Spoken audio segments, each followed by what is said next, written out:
Hey Mariah, I actually like your menu too because I saw that you included like fish, like grilled salmon, and I didn't even like think about fish at all. And honestly, I feel like that's a good option because there's a lot of kids out there who like to eat fish. Like my kids, for example, they love fish, and I wish I could have included like some type of fish in my menu, but it didn't even cross my mind. And you have turkey burgers on here, which is like an awesome choice instead of like cheeseburgers, which I honestly didn't think of either. Like I just wrote down cheeseburgers, but maybe I shouldn't have.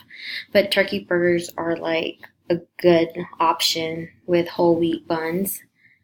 Um, and spaghetti with turkey. That's like another thing that kids like. So I really like your menu that you created. For me, it was like just kind of hard just to even think of like of a menu that would be appealing to kids, so it also have like some sort of nutritional value. Yeah.